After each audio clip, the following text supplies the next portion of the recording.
The last movie I'm reviewing tonight is Flee, which is a documentary and also an animated movie and a foreign film. It's nominated for all three categories in the Oscars this year, which is interesting. I mean, you hardly ever see a documentary that's animated, but it was actually animated to hide everyone's identity. But it's a very interesting story. It was all about this guy named Amin who came from Afghanistan, and he was essentially telling his life story. I wouldn't call it a biopic. It was mostly about his journey and all the trials he went through.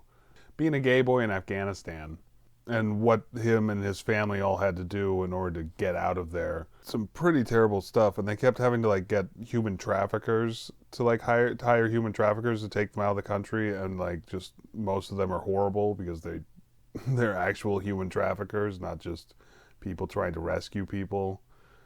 But it was it's the cheapest way to get out of Afghanistan. And even that, it was like $3,000 per person or something like that. And you have no guarantee that you're going to be safe or transported securely.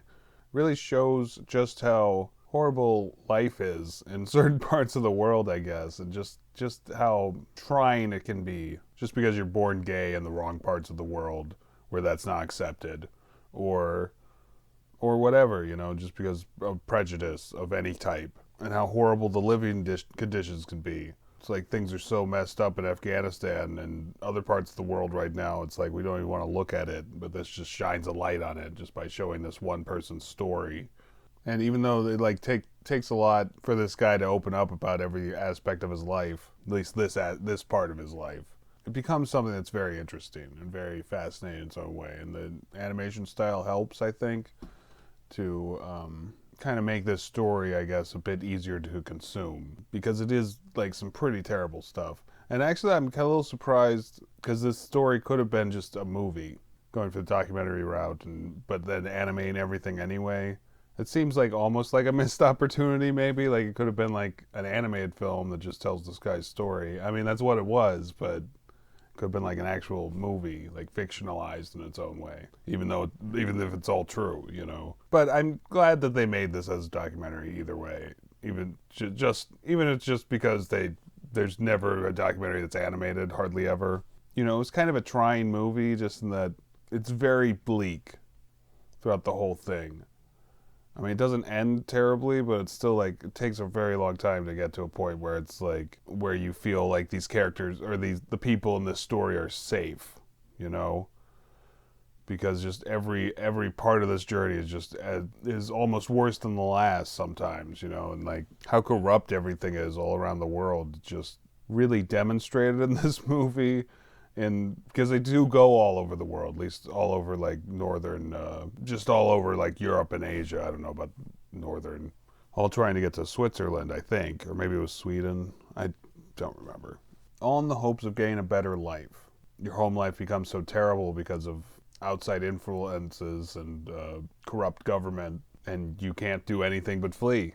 As the title implies, I guess. And they were lucky, this family was lucky compared to many of the people who can't even get out, or if they try to get out and go take the wrong route or something and die in the wilderness, or hire the wrong types of human traffickers and get sold into slavery and all this other horrible stuff that just happens trying to survive out there. Really dark world, especially right now. But this movie has a very powerful message, even though it hides it behind the fact that it's all just this one guy's story.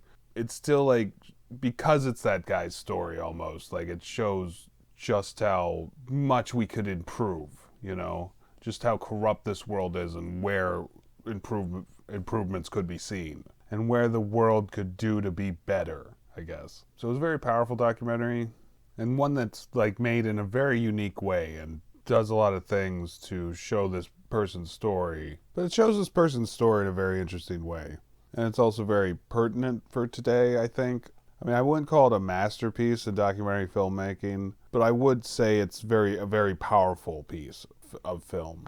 Were there any negatives about it? I guess it happened a few times where they kind of stopped telling the guy's story to concentrate on stuff that was happening in the real world, I guess, or whatever you want to call it, just when he's interviewing the guy and He like, and that part was kind of interesting, but it was like just detracted from what was otherwise a very interesting story that I wish that they didn't do almost, just because it was just like the interviewer talking to the interviewee, you know, and just almost about mundane things. Sometimes they're related, but not always, and it was just distracting. But outside of those scenes, of which there were many, I thought this was a very well-made documentary that I would recommend to probably most people, as long as you have the heart for it, I guess. Just because some of the stuff is very dark and really shows you like the evils of the world right now from all over the world, not just like in America.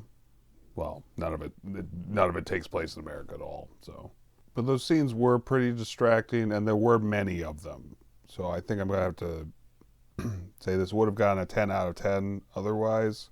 I'm gonna detract 2 points for those. So 8 out of 10. All right. Well, as always, like and subscribe, and tune in tomorrow for more reviews. Probably.